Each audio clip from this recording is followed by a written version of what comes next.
जम्मू आ गए, दिल्ली आ गए, अलग अलग जगह पे आ गए, और अभी सरकार उनको करीब प्रिजन सेटल। मेरी बात समझ गए क्या? सबके साथ मर्डर हो जाता है क्या? सारी बहुएं जला के मार दी जाती? हेलो स्टूडेंट्स, वेलकम टू पहुंचा लॉ एकेडमी। और आज आपके लिए लेकर आ गए हैं राजस्थान एपीओ के पेपर का फुल पेपर एनालिसिस। ये पेपर कल हुआ है, 12 से 2 की शिफ्ट में ये पेपर था और काफ़ी सारे बच्चे एंटिसिपेट कर रहे थे कि आंसर की आ जाएगी, पर आंसर की आने में शायद थोड़ा टाइम लगेगा। तो उससे पहले हम आपके लिए फुल पेपर एनालिसिस लेके आ गए हैं। इसमें आप अपने आंसर्स को कंपेयर कर सकते हैं और देख सकते हैं कि आपने कितने सही किए, कितने गलत किए और आपका कितना स्कोर बन रहा है। ठीक है, शुरू करते हैं पेपर एनालिसिस। देखो, क्वेश्चन नंबर 1 इसमें जो था एक्साइज एक्ट से था। Excise duties defined under the Rajasthan excise act 1950 इन कौन से सेक्शन में डिफाइंड है? यहाँ पे 3 के ही डिफरेंट क्लॉजेस दिए हुए थे, 38, 32, 34, 36।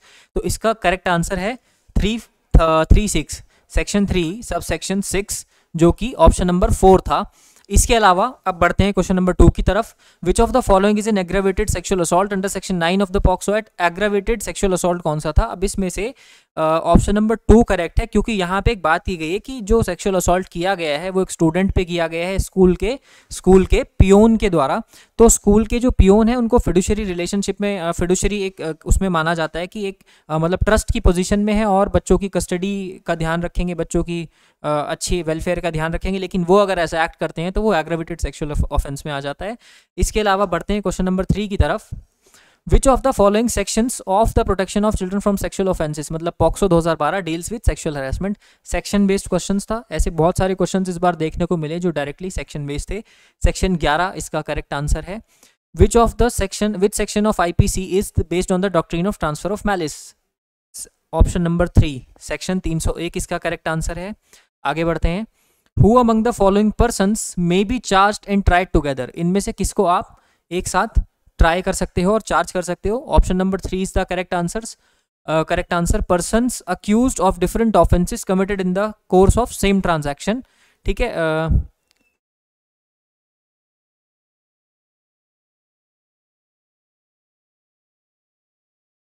इसके ऑप्शन है person accused of any number of offences of the same kind with in the period of 12 month, person accused of the same offence committed in the course of different transactions, person accused of different offences committed in the course of different transactions. तो option number 3 यहाँ पे most appropriate माना जाएगा, जहाँ पे उसने अलग अलग ऑफेंसेस किए in the course of same transaction. एक ही ट्रांजैक्शन में उसने कुछ ऑफेंसेस कर दिए, पहले ट्रेसपास किया, फिर रॉबरी की, फिर किसी को जाते जाते चाकू मार दिया या शूट कर दिया। ये सब ऑप्शन नंबर 3 में कवर होंगे।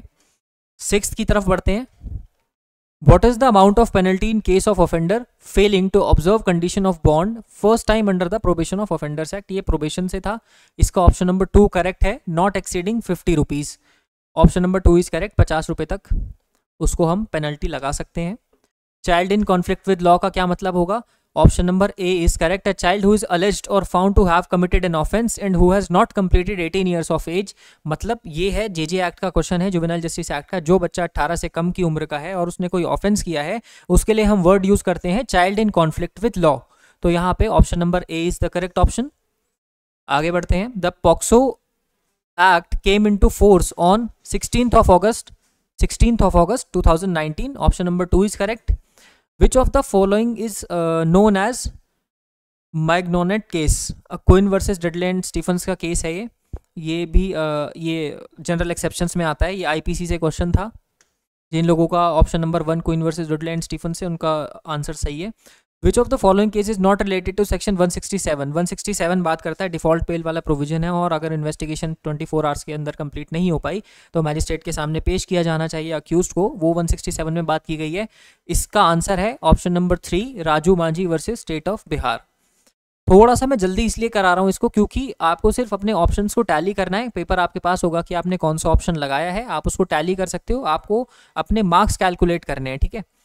Which of the following sections of the SC/ST Act 1989 relates to punishment for offences of atrocities? Section number 3 यानी ऑप्शन नंबर 4 इसका करेक्ट आंसर है।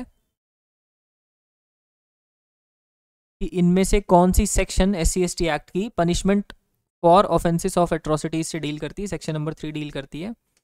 इसी के अंदर बहुत सारी एट्रोसिटीज दी हुई हैं, बहुत लंबी सेक्शन है कि कौन कौन सी चीज़ें एट्रोसिटीज मानी जाएंगी। Section number 3 is the correct answer. The question is whether A, was in Calcutta on a given day. अब ये जो क्वेश्चन है, ये पर्टिकुलर क्वेश्चन जो है कैलकाटा वाला, statement in the diary of the disease solicitor regularly kept in the course of business, ये evidence act की इलस्ट्रेशन से लिया गया, डायरेक्टली इलस्ट्रेशन से क्वेश्चन है, जिसमें डाइंग डिक्लेरेशन दी हुई है। सेक्शन नंबर 32 में डाइंग डिक्लेरेशन है ना, उसी के सेकंड क्लॉज में इलस्ट्रेशन फॉल करती है। तो इसका करेक्ट आंसर होने वाला है सेक्शन नंबर 32 सब क्लॉज 2, यानी ऑप्शन नंबर 2 इसका करेक्ट आंसर है। Which of the following is not included in the definition of arms act.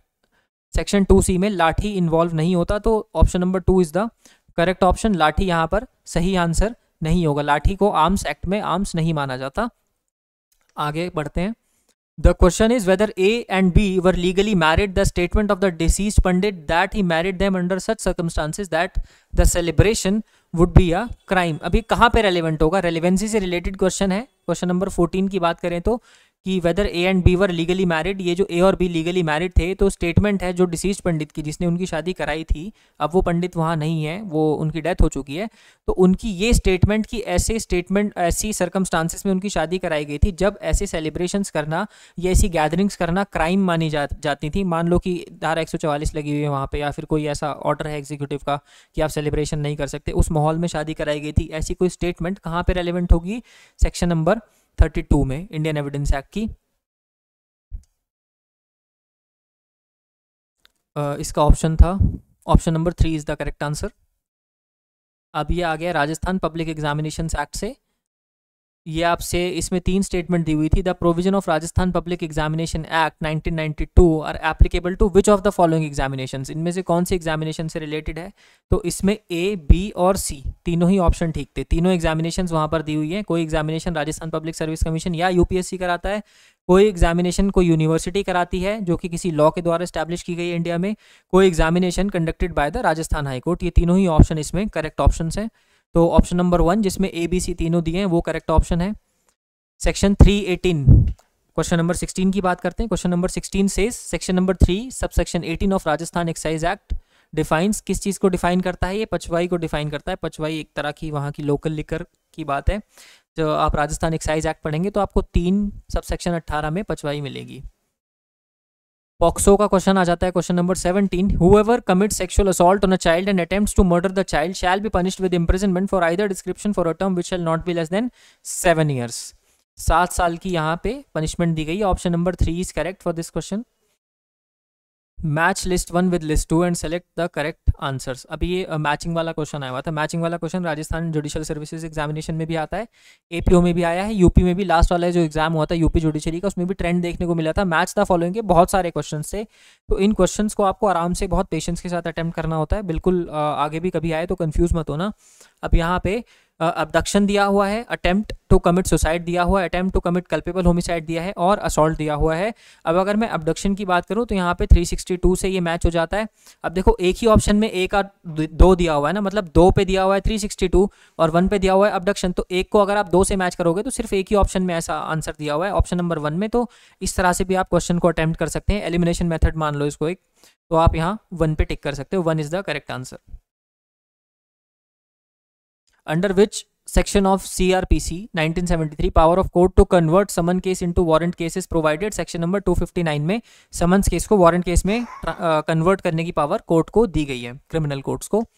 Arrange the following definitions in the chronological order. Chronological order में definitions को लगाना था। Section 2 of CRPC की जो definitions हैं जैसे complaint, bailable offence, investigation, cognizable offences, इन सबको क्रोनोलॉजी में लगाना था कि आती तो क्लॉज 2 में ही है CRPC में, लेकिन पहले कौन सी आती है बाद में कौन सी आती है।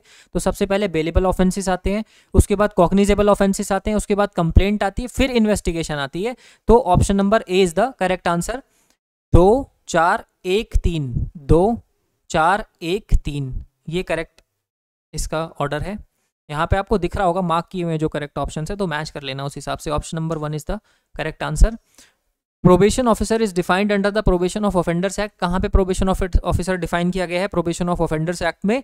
इसको 2 सब क्लॉज बी में, 2 क्लॉज बी में डिफाइंड है आपका प्रोबेशन ऑफिसर्स। तो answer option number 4 is correct for question number 21। Question number 22 की तरफ आते हैं। A having insured a ship voluntarily causes the same to be cast away। Insurance कराई थी उसने शिप की, इंश्योरेंस कराने के बाद उसने उस सेम शिप को डुबा दिया या अपने किसी साथी को बोल के उसको कास्ट अवे करवा दिया with the intention of causing damage to the underwriters, A has committed the offence defined under which of the section, 425 में मिसचीफ का काम किया उसने। इसमें भी मैच द फॉलोइंग की बात आ जाती है। गवर्नमेंट, ओथ, मैन, ये आईपीसी के सेक्शंस दिए हुए हैं यहाँ पे। Option number A is the correct answer. यहाँ पे ए को आप मिलाओगे, गवर्नमेंट को मिलाओगे आप सेक्शन नंबर 17 से, ओथ को आप मिलाओगे सेक्शन नंबर 51 से, मैन को आप मिलाओगे सेक्शन नंबर 10 से, और विल को आप मिलाओगे सेक्शन नंबर 31 से। Which of the following is correctly matched according to Rajasthan public examination unfair means act? तो option number A, prohibition to enter in examination centre under section 7, ये इसका करेक्ट ऑप्शन है कि जो इसमें करेक्टली मैच है। तो सेक्शन नंबर 7 के अंदर दिया हुआ है prohibition to enter in examination centre, तो ये ऑप्शन इसका करेक्ट ऑप्शन होगा, option number A. Under which section of arms act magistrate has power to search and seizure? किस सेक्शन के अंदर मैजिस्ट्रेट को सर्च और सीजर की पावर दी गई है आर्म्स एक्ट में? सेक्शन नंबर 22 में, सेक्शन नंबर 22 में दी गई है। ये तो आसान था, सिंपल सेक्शन बेस्ड है। आगे बढ़ते हैं 26 पे। The question is whether A murdered B, क्या ए ने बी का मर्डर किया? क्वेश्चन है एक ट्रायल में। Marks on the ground produced by a struggle और at or near the place where the murder was committed are relevant facts. This illustration is related to which section? Section number 7, occasion, cause and effect. Evidence act की section 7 बात करती है occasion, cause and effect. तो struggle की अगर बात हो रही कि अगर मारने से पहले स्ट्रगल हुई थी, मर्डर से पहले स्ट्रगल हुई थी, तो ये उसका कॉज एंड इफेक्ट में आ जाएगा, ओकेजन, कॉज एंड इफेक्ट वाली सेक्शन में। सेक्शन नंबर 7 यानी option number 2 is the correct answer. what is the enhanced punishment for subsequent conviction under section 5 of the SC/ST Act? enhanced punishment कितनी होती है? इसका option number 3 correct है, जिसमें बोला गया है कि a term which shall not be less than 1 year but which may extend to the punishment provided for the offence. 1 साल तो मिनिमम होनी चाहिए, 1 साल मिनिमम होगी, बाकी मैक्सिमम हो सकती है जो उस पर्टिकुलर ऑफेंस के लिए सजा दी हुई है प्रोविजन में। मिनिमम 1 साल है सब्सिक्वेंट कन्विक्शन के केस में। A sees her husband committing murder of B. A sees her husband committing murder of B. The husband is prosecuted for the murder of B. During trial, A gives evidence against her husband. The evidence is option number 4 is correct. Admissible against her husband. Criminal trial में उसने देखा था कि उसके husband ने murder किया है B का, तो वो यहाँ पे स्टेटमेंट दे सकती है। ऑप्शन नंबर 4 करेक्ट है, admissible against husband.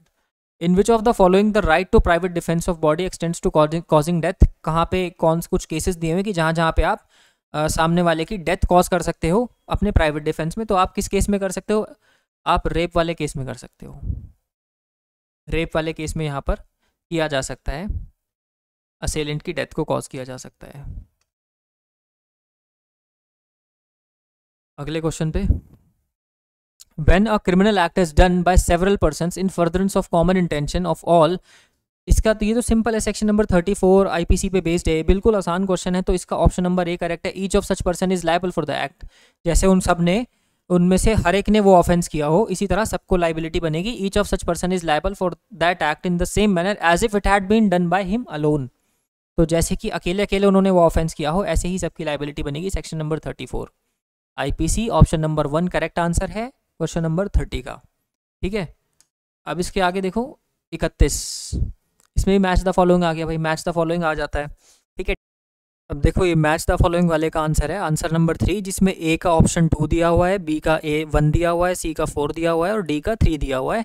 Dang declaration section 32 clause 1 में है, प्रोफेशनल कम्युनिकेशन सेक्शन 126 में है, जो कि ऑप्शन नंबर 4 है। तो इसके इस हिसाब से हमने थर्ड ऑप्शन को करेक्ट ऑप्शन माना है और third option is the correct answer for question number 31। यहाँ पे राजस्थान पब्लिक एग्जामिनेशन को गवर्नर का असेंट कब मिला था? 1992 वाले एक्ट की बात हो रही है। ये मिला था 8 नवंबर 1992 को, जो कि ऑप्शन नंबर 2 में दिया गया है और option number 2 is the correct answer for question number 32। यहाँ पे बात हो रही है पॉक्सो के कुछ ऑफेंसेस दिए गए हैं और कौन कौन सी सेक्शन से सामने वो दी गई हैं, इसमें से कौन सा करेक्टली मैच्ड नहीं है उसकी बात हो रही है। तो ऑप्शन नंबर 1 इसका करेक्ट आंसर है। सेक्सुअल असॉल्ट सेक्शन नंबर 6 के सामने दिया हुआ है, ये करेक्टली मैच नहीं है। अब सेक्शन नंबर 34, क्वेश्चन नंबर 34 की बात करते हैं। क्वेश्चन नंबर 34 पूछ रहा है ऐसा कौन सा सेक्शन है प्रोबेशन ऑफ ऑफेंडर्स एक्ट में जो डील करता है कि ऑफिसर जो है प्रोबेशन ऑफिसर की रिपोर्ट कॉन्फिडेंशियल रहने वाली है। तो सेक्शन नंबर 7 जो है, मतलब ऑप्शन नंबर 2 इसका करेक्ट आंसर है। सेक्शन 7 डील करता है कि प्रोबेशन ऑफिसर की रिपोर्ट कॉन्फिडेंशियल होगी। Who shell establish a court of session for every sessions division? The state government. State government her sessions division में एक सेशन कोर्ट स्टैब्लिश करती है। क्वेश्चन नंबर 35 का आंसर है ऑप्शन नंबर 2। अब यहाँ पे एक सिचुएशन, एक एप्लीकेशन बेस्ड क्वेश्चन है। A is cutting a wood with an axe at a place where children are playing. कि ए लकड़ी काट रहा था ऐसी जगह पर जहाँ बच्चे खेल रहे हैं, और जो एक्स का जो ऊपर का जो हेड है एक्स का वो उड़ जाता है, निकल जाता है और जाके एक बच्चे को मार देता है। एक बच्चे की डेथ हो जाती है उससे। तो ए किस चीज़ के लिए गिल्टी है? कॉजिंग डेथ बाय नेग्लिजेंस, क्योंकि उसका इंटेंशन नहीं था उस बच्चे को मारना, लेकिन बच्चे खेल रहे हैं पास में और वहाँ पे वो लकड़ी काटने का काम कर रहा है। तो ऐसा कोई मिस हैपनिंग हो सकती थी, तो उसको डेथ बाय नेग्लिजेंस के लिए हम लायबल बनाएंगे। और ये सेम टू सेम क्वेश्चन हमारी टेस्ट सीरीज़ में भी था। PLA की टेस्ट सीरीज़ के अंदर ये सेम क्वेश्चन हमने डाला था। हमारा जो महा मैराथन चला था लाइव सेशंस पे यूट्यूब पे, वहाँ भी ये क्वेश्चन कराया गया। हमने लाइव सेशन में भी महा मैराथन में अपने 500 से 1000 के बीच में क्वेश्चन कराए थे, जो कि बहुत इंपॉर्टेंट थे। ज़्यादातर पेपर वहीं से आया है, प्लस हमारी जो टेस्ट सीरीज़ थी PLA की, वो जिन बच्चों ने दी है उसमें से भी 50% पेपर आया है। तो हमने जिस बच्चे ने हमारे लाइव सेशंस लिए होंगे महा मैराथन के और जिसने हमारी टेस्ट सीरीज़ दी होगी, उसके लिए बहुत बेनिफिशियल रहा होगा वो। अब यहाँ पे पूछ रहे हैं कि अनफेयर मीन्स, जो पब्लिक एग्जामिनेशन वाला एक्ट है 2022 वाला, उसके बारे में पूछ रहे हैं कि कौन सी जो सेक्शन है उसकी डिफाइन करती है अनफेयर मीन्स को। तो सेक्शन नंबर 2F डिफाइन करती है अनफेयर मीन्स को। डायरेक्ट क्वेश्चन है, option number 3 is the correct answer. Under section 362 of criminal procedure, in case of conviction the maximum term of imprisonment. 362 में अगर किसी की कन्विक्शन होती है तो मैक्सिमम टर्म क्या है कन्विक्शन का? 3 मंथ्स। ऑप्शन नंबर 4 करेक्ट है इसका। अब इसमें से कौन से केस में, केस बेस्ड है, in which of the following cases it was held that an offence committed in India can be tried by the courts in India whether perpetrator of the crime resides in India और foreign country. की India में अगर कोई crime commit हुआ है उसको आप India में ही ट्राई करोगे, ऐसा कौन से केस में कहा गया है, चाहे परपेट्रेटर क्राइम का इंडिया में रहता हो या ना रहता हो। ये Mubarak Ali Ahmad versus state of Bombay के केस में कहा था, 1957 का ये केस है। Option number 2 is the correct answer. यहाँ पे अगले पे आ जाते हैं 40 पे। Question number 40 says in which of the following dates on which of the following date the arms act came into force. Question थोड़ा सा गलत यहाँ पे इन्होंने फ्रेम किया हुआ है। इन विच ऑफ द नहीं, on which of the following dates होना चाहिए। तो on which of the following date the arms act came into force. 1 October 1962 इसका सही आंसर है, option number 2। Under which section the arms act, under which section of arms act one can not sell और transfer firearms which does not have any identification mark. बिना identification वाली mark का weapon बेचना कौन C section के अंदर prohibit किया गया है? Section number 8 of the arms act में किया गया है। Option number 3 is the correct answer.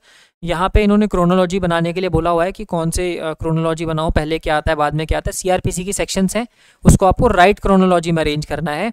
तो सबसे पहले यहाँ पर आ जाता है हमारा cognizable information in cognizable case, जो FIR की बाट करता है 154। फिर हमारा आ जाता है थर्ड वाला examination of witness by the police, police जो बयान लेती है विटनेस का, वो 161 के बयान जिसको हम बोलते हैं 161 आ जाता है। उसके बाद हमारा आ जाता है 4 recording of confession and statements, एक 164 की जो स्टेटमेंट्स होती है मैजिस्ट्रेट के सामने और कन्फेशंस। उसके बाद आ जाता है प्रोसीजर फॉर समरी ट्रायल। तो ऑप्शन नंबर 2 सही है। पहले 2, फिर 3, फिर 4, फिर 1।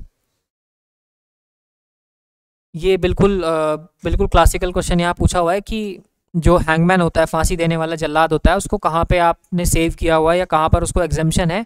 फांसी देने के एक्ट से वो किसी का मर्डर तो कर ही रहा है, किसी को मार तो रहा है, तो उसको कहाँ पर एग्जेम्पशन है? जनरल एक्सेप्शंस में वो एक्ट कर रहा है जुडिशियल एक्ट से, जो act done in pursuance of the judicial act. तो जुडिशियल ऑर्डर के परसुएंस में वो कोई एक्ट कर रहा है, तो section number 78 of the IPC general exceptions का पार्ट है, यहाँ पे उसको हमने एग्जेम्पशन दी हुई है। Option number 2 is the correct answer. Question number 44 B puts his hand by making an aperture in D's house. What offense has B committed? अब B ने D के घर में कहीं से तोड़फोड़ करके हाथ अंदर करके और उसका दरवाज़ा वगैरह खोलने की कोशिश की, तो वो कौन सा ऑफेंस है? हाउस ब्रेकिंग का ऑफेंस है। Option number 2 is the correct answer. I hope कि आप इसको मैच करते चल रहे हैं अपने टिक किए हुए आंसर से आपके पास क्वेश्चन पेपर होगा, मैच करते चलना साथ के साथ। Who can be appointed as special public prosecutor, किसको अपॉइंट कर सकते हो स्पेशल पीपी? जिसकी 10 साल तक की प्रैक्टिस हो। A person who has been in practice as an advocate for not less than 10 years, 10 साल तक की जिसकी प्रैक्टिस हो उसको आप अपॉइंट कर सकते हो special public prosecutor. Special PP की बात हो रही है यहाँ, पीपी की बात नहीं हो रही है सिर्फ। 46, Y gives grave and sudden provocation to A on this provocation fires a pistol at Y, neither intending or knowing himself to be likely to kill Z, who is near him. But out of sight, A kills Z. Here A has committed any offense as there was neither an intention. अब यहाँ पे क्या होगा कि Y जो था वो A को सडन प्रोवोकेशन दे रहा था, grave and sudden provocation. A ने Y पर गोली चलाई लेकिन Y को ना लग के Z बराबर में खड़ा था, उसको लग गई। तो कौन सा ऑफेंस होगा? Culpable homicide not amounting to murder, doctrine of transfer of malice हो जाएगा। A has committed the offence of culpable homicide not amounting to murder. ठीक है, क्योंकि किसी की डेथ तो हो गई ना, तो doctrine of transfer of malice भी इसमें पूछा हुआ है कि कौन से सेक्शन में, 301 में आता है ये आईपीसी में। A is on his trial for the murder of C. There is evidence to show that C was murdered by A and B, and the B said A and I murdered C. अब ये statement क्या है? Can this statement be taken into consideration by the court against A? अब किसने बोला है? बोला है B ने। कि B कौन है? B अकम्प्लिस है, उसका साथी है कि मैंने और A ने मिलकर C का मर्डर किया है। तो इसमें ये स्टेटमेंट जो दे रहा है B, क्या ये कोर्ट में कंसिडर की जाएगी A के against? Yes, the statement of B may be taken into consideration. Accomplish का एविडेंस भी आप कंसिडरेशन में ले सकते हो। Which of the following provisions of the JJ Act defines the term best interest of child? कौन define करता है? कौन सी सेक्शन डिफाइन करती है बेस्ट इंटरेस्ट ऑफ चाइल्ड को? JJ एक्ट में ये डिफाइन करती है section 29। Option number 2 is the correct answer. A by putting B in fear of grievous hurt dishonestly induces B to sign a blank paper. Grievous hurt का उसको डरा कर कि मैं तुझे ग्रीवियस हर्ट कर दूंगा, और उससे एक ब्लैंक पेपर पे साइन करा लिया है A ने B से। B ने साइन किया और वो पेपर डिलीवर कर दिया उसको। ये किस में आएगा? ये एक्सटॉर्शन में आएगा। एक्सटॉर्शन कर रहे हो आप उसको डरा धमका के। सेक्शन क्वेश्चन नंबर 49 का आंसर 4th है। When during the course of an inquiry under the JJ act 2015 the child completes the age of 18 years the board will. अब इंक्वायरी के दौरान, जब JJ एक्ट के अंदर इंक्वायरी चल रही है और चाइल्ड ने उस इंक्वायरी के दौरान ही 18 साल की उम्र को पार कर लिया है, वो 18 साल का हो चुका है, तो बोर्ड क्या करेगा? Continue the inquiry and may pass order treating the child as continuing to be a child. ठीक है, ऑप्शन नंबर 4 इसका करेक्ट आंसर है। इंक्वायरी के साथ कंटिन्यू करेंगे क्योंकि जो ऑफेंस हुआ था वो तब हुआ था कमिट जब वो 18 साल से छोटा था। तो हमारे यहाँ पर क्रिमिनल लॉस का रेट्रोस्पेक्टिव इफेक्ट नहीं होता, प्रोस्पेक्टिव इफेक्ट होता है। The provisions of Indian evidence act do not apply to, कहाँ पर अप्लाई नहीं करते? कहाँ पर अप्लाई नहीं करते? ये जो प्रोविजंस है इंडियन एविडेंस एक्ट के, कोर्ट मार्शल पे अप्लाई नहीं करते, court martial convened under army act पे अप्लाई नहीं करते, all judicial proceedings before any court, तो ये इसमें नहीं आएगा। ये आएगा option number 2 is the correct answer. Court martial convened under the army act, तो आर्मी, नेवी या एयरफोर्स एक्ट में जो होता है उनके कोर्ट मार्शल्स अलग होते हैं, वहाँ पर ये अप्लाई नहीं करेगा। ठीक है, उसमें एक क्लॉज लिखा भी हुआ है एविडेंस एक्ट में कि यहाँ पर कोर्ट मार्शल पे अप्लाई करेगा, बट कुछ जो ऐसे एक्ट हैं, डिसिप्लिनरी प्रोसीडिंग्स हैं convened under army act, naval act, air force act, वहाँ पे अप्लाई नहीं करेगा। दूसरी चीज़ है आर्बिट्रेटर्स वाली जो प्रोसीडिंग्स हैं उस पर अप्लाई नहीं करता। तीसरी चीज़ है ये एफिडेविट्स पे अप्लाई नहीं करता। Proceedings under section 258 of CRPC, 258 CRPC में मैजिस्ट्रेट के पास पावर होती है कि वो प्रोसीडिंग्स को स्टॉप कर सकता है। तो कौन से केस में स्टॉप कर सकता है प्रोसीडिंग्स को? In a summon case instituted otherwise than upon a complaint. ठीक है, समन केस जो कंप्लेंट पर इंस्टीट्यूट ना हुआ हो, कंप्लेंट के अलावा किसी और पुलिस रिपोर्ट पर इंस्टीट्यूट हुआ हो, वहाँ पर ये अप्लाई किया जाता है सेक्शन 258। FIR पे किया हो, जैसे पहले 304A में होता था death due to negligence, rash driving के चलते किसी को नॉकडाउन कर दिया है आपने, या किसी को आपने हिट कर दिया है, तो उसमें ये शुरू होती थी प्रोसीडिंग्स, और कोई आई विटनेस नहीं है या कोई मतलब प्रूव नहीं हो पा रहा ऑफेंस, तो 258 में प्रोसीडिंग्स मैजिस्ट्रेट बंद कर दिया करते थे। In which case of CRPC the provisions for bail to require accused to appear before next appellate court has been made, कि जब आपको एक कोर्ट से आप बरी हो गए हो और आपको एपलेट कोर्ट के सामने अपीयर हो गए, मतलब कि आपको एक कोर्ट ने बरी कर दिया, अक्विट कर दिया है, और कोर्ट को लगता है कि प्रोसिक्यूशन अपील फाइल करेगा और अगली कोर्ट में आप अपीयर हो जाओ, इसके लिए आपको एक बॉन्ड साइन करना पड़ता है। वो है सेक्शन 437A में। 437A में आप वो बॉन्ड साइन करते हो, मतलब option number A is the correct answer. Question number 54, a person finds a valuable ring lying on the road and without knowing to whom it belongs sells it immediately. अब सड़क पे एक इंसान को एक और रिंग मिली है, उसने वो की जानने की कोशिश भी नहीं की किसकी रिंग है, किसको देनी है, उसने उसको तुरंत सेल कर दिया। उसने क्या ऑफेंस किया है? क्रिमिनल मिसअप्रोप्रिएशन का ऑफेंस किया है। Option number 3 is the correct answer. The provision of the CrPC other than those relating to chapter 8। अब चैप्टर नंबर 8 के अलावा जो सीआरपीसी के प्रोविजंस हैं 8, 10 और 11 के अलावा, वो कहाँ पर अप्लाई नहीं होते? To the state of Nagaland. ये शुरू में ही दिया हुआ है, ठीक है, स्टेट ऑफ नागालैंड पे वो अप्लाई नहीं होंगे। विच of the following combination is correct? कौन सा करेक्टली मैच है? Option number 2 is the correct answer. Prohibited ammunition section 2H of the arms act में दी हुई है, ये करेक्ट इसका आंसर है। Question number 57, if FIR is registered in a case in which one offence is cognizable and the other is non cognizable. अब एक FIR register हुई है जिसमें एक ऑफेंस है जिसका एक पार्ट कॉग्निजेबल है और एक नॉन कॉग्निजेबल है, तो वहां पर then which of the following is correct? तो उसको आप कैसे ट्रीट करोगे? उसको as a cognizable offence treat किया जाता है, ये लिखा है सीआरपीसी में। The case shall be deemed to be a cognizable case. Option number A is the correct answer for question number 57। A proclaimed person whose property has been attached and claimed the property और the net proceeds of the cell on appearance. अब जो proclaimed person है, जो कि proclaimed offenders होते हैं 82 CrPC में जिनके खिलाफ प्रोक्लेमेशन इशू की जाती है, तो जो प्रोक्लेम पर्सन है उसकी प्रॉपर्टी अगर अटैच कर ली गई है और बेच दी गई है, तो उसकी जो प्रोसीड्स हैं उसको कब तक रखा जाएगा? उसको रखा जाएगा 2 साल तक, डेट ऑफ अटैचमेंट से 2 साल के अंदर वो जो बची हुई प्रोसीड्स हैं उसको कलेक्ट कर सकता है। लिस्ट 1 को लिस्ट 2 के साथ मैच करना है, फिर से मैच द फॉलोइंग आ गया है। तो आप देखो, how summon serve, form of summons, form of warrant and arrest, form of warrant of arrest and duration, where warrant may be executed. तो इन सब के लिए यहाँ पे आपसे पूछा गया है, तो आप देखो 1 को आप ए से मिलाओगे, फॉर्म ऑफ समन जो दिया हुआ है सेक्शन 70 में दिया हुआ है, समन्स हाउस सर्व्ड आप मिलाओगे सेक्शन नंबर 62 से। अब यहाँ पर देख लो कि ए को 1 से मिलाना है, बी को 3 से मिलाना है, तो यहाँ पर सिर्फ यही ऑप्शन जो है इस कंडीशन को पूरा कर रहा है, तो ऑप्शन नंबर 2 आप लगा दोगे। ए का 1 है, बी का 3 है, सी का 2 है, डी का 4 है, तो option number 2 is the correct answer for question number 59। 60th question, explanation of which section of IPC states that mere pecuniary benefit is not benefit within the meaning of section 88, 89 and 92। Section 89 of IPC 89 की explanation बोलती है कि mayor pecuniary benefit जो है वो benefit नहीं माना जाएगा within the meaning of 89, 88 and 92। Option number A इसका करेक्ट आंसर है। Which one of the following is not correctly matched according to Rajasthan excise act?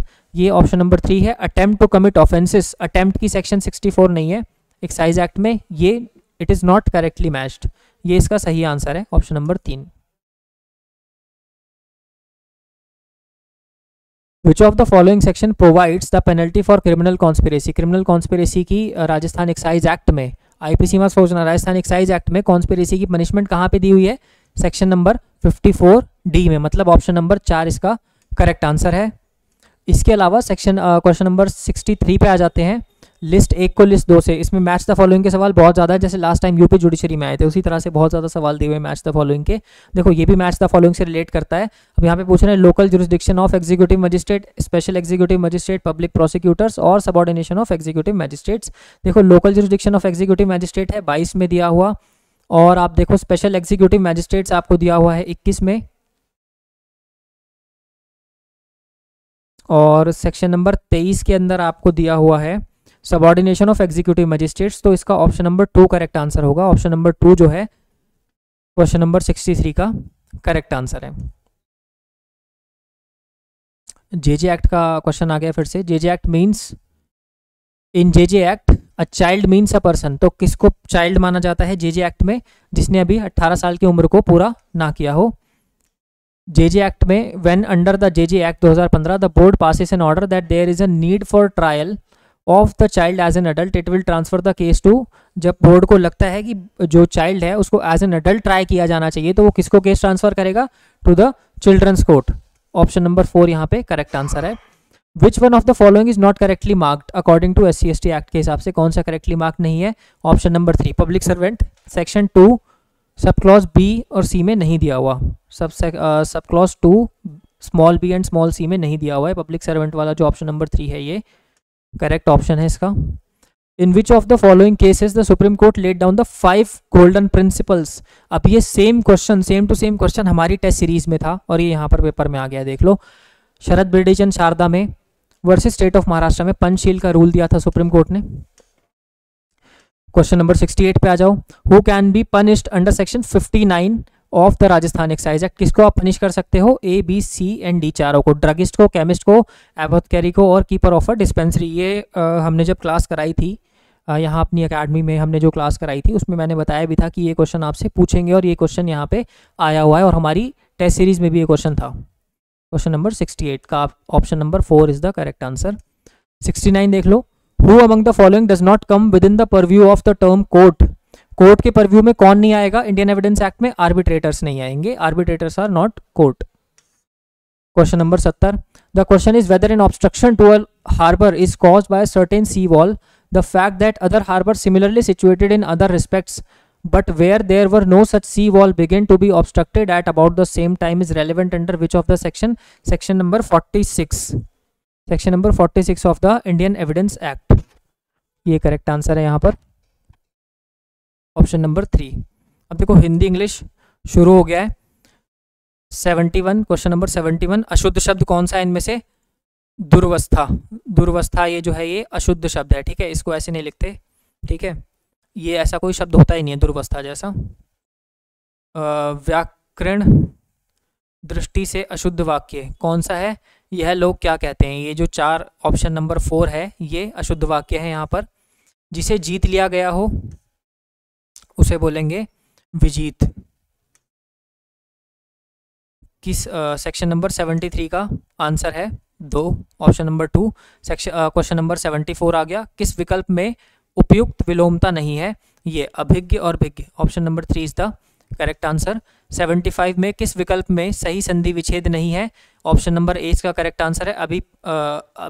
अभिप्सित में अभि प्लस इप्सित जो है ये गलत संधि विच्छेद है, ये सही संधि विच्छेद नहीं है यहाँ पर। हिंदी वर्तनी की दृष्टि से शुद्ध कौन सा है? संन्यास। संन्यास एकदम शुद्ध तरीके से लिखा हुआ है। अभिभार्व शब्द में उपसर्ग रूप में प्रयुक्त क्या हुआ है? ये हुआ है ऑप्शन नंबर ए इसका करेक्ट आंसर है अविर। अब क्वेश्चन नंबर 78 पे आ जाओ। निम्न में से अशुद्ध वाक्य की पहचान करनी है। इनमें से कौन सा अशुद्ध वाक्य है? ऑप्शन नंबर ए, एक फूल की माला ले आइए। ये जो सेंटेंस है, ये जो वाक्य है ये अशुद्ध वाक्य है, ऑप्शन नंबर ए इसका करेक्ट आंसर है। अब हम चलते हैं क्वेश्चन नंबर 79 पर। निर उपसर्ग से निर्मित शब्द कौन सा है? निरोग। अच्छा, निरुपसर्ग से निर्मित शब्द नहीं है, ये जो निरोग है ये निरुपसर्ग से नहीं है। निराकरण, निरूपण, निरूपण और निरपराध ये तीनों निरुपसर्ग से बने हैं। ये जो निरोग है ये निरुपसर्ग से नहीं बना हुआ। तो क्वेश्चन नंबर 79 का आंसर है हमारा आंसर नंबर 2। क्वेश्चन नंबर 80 देखो। वर्तनी की दृष्टि से कौन सा शब्द अशुद्ध है? वर्तनी की दृष्टि से ऑप्शन नंबर 4 महात्मय शब्द जो है वो अशुद्ध है यहाँ पर। शुद्ध वाक्य इनमें से कौन सा है? ऑप्शन नंबर 4 इनमें से शुद्ध वाक्य है। यह काम करने को जी चाहता है, जो ये वाक्य लिखा हुआ है। अप्रेजल का मतलब क्या होता है? पारिभाषिक शब्द का हिंदी रूप है मूल्यांकन। अप्रेजल का मतलब होता है मूल्यांकन करना किसी का। 82 का आंसर है ए पार्ट, मतलब ऑप्शन नंबर 1। व्यंजन संधि का उदाहरण कौन सा है? क्वेश्चन नंबर 83 में ऑप्शन नंबर 4 है। वागीश जो है वो व्यंजन संधि का उदाहरण है। क्वेश्चन नंबर 84 देखो। रेफरेंस शब्द का सही पारिभाषिक रूप क्या नहीं है? रेफरेंस का संदर्भ, हवाला, निर्देश तो है, परामर्श नहीं है। परामर्श देना, किसी को एडवाइस देना, सजेशन देना, वो परामर्श होता है, रेफरेंस नहीं होता वो। तो 84 का सही आंसर होगा ऑप्शन नंबर 3।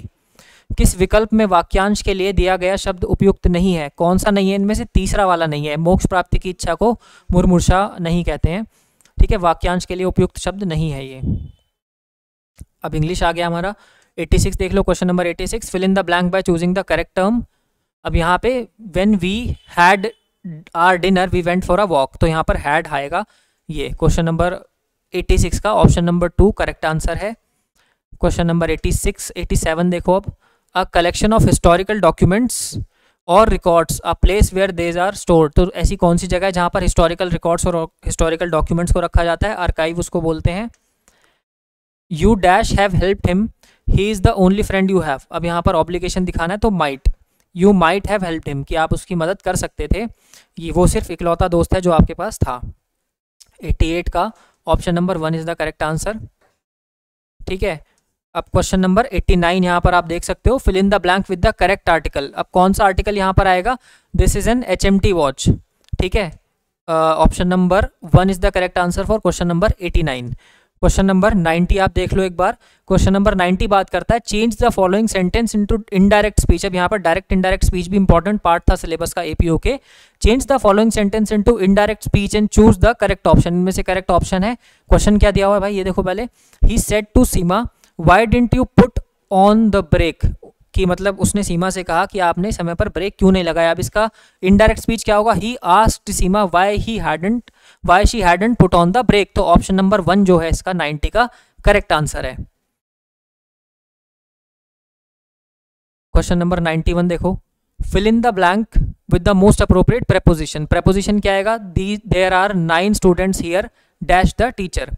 अब हियर आर 9 स्टूडेंट, 9 स्टूडेंट्स हैं किसके पास? टीचर के साथ, तो बिसाइड द टीचर, ठीक है, कि there are 9 students here beside the teacher. तो क्वेश्चन नंबर 91 का option 1 is the correct answer. Change the following into direct speech, इसको डायरेक्ट में करना है, पहले वाले को आपको इनडायरेक्ट में करना था, इसको आपको डायरेक्ट में करना है। Change the following into direct speech. She implored her husband not to take any risk. उसने अपने हस्बैंड को इम्प्लोर किया कि कोई रिस्क ना ले, तो उसने क्या किया? Beware of danger said his wife. उसकी वाइफ ने क्या कहा? कि खतरे से सावधान रहो। तो ऑप्शन नंबर कौन सा सही हुआ? Option number 2 is the correct option for question number 92। Question number 93 देख लेते हैं, इसमें भी करेक्ट प्रपोजिशन डालना है। It was 1 dash the tower clock. It was 1 on the tower clock, ठीक है। तो यहाँ पर ऑप्शन नंबर 1 आएगा, इसका भी करेक्ट आंसर 93 का ऑन आएगा यहाँ पर। Fill in the blank with the correct option given below the question. आपको यहाँ पर भी करेक्ट ऑप्शन चूज करना है। फिल इन द ब्लैंक से ये भी फिर से, if I had won the match I dash you a grand party. अगर मैं मैच जीत गया होता तो मैंने तुम्हें एक ग्रैंड पार्टी दी होती। तो इसमें क्या आएगा? वुड हैव गिवन, कि अगर मैं मैच जीत गया होता, if I had won the match I would have given you a grand party. Option number 3 is correct for question number 94। अब 95 देख लीजिए, fill in the blank with the correct determiner. Determiners भरने हैं यहाँ पर, डिटर्मिनर्स भी important part था APO का। They gave us dash a form to fill in. they gave us a few form to fill in, ठीक है। यहां पर ये ऑप्शन आएगा।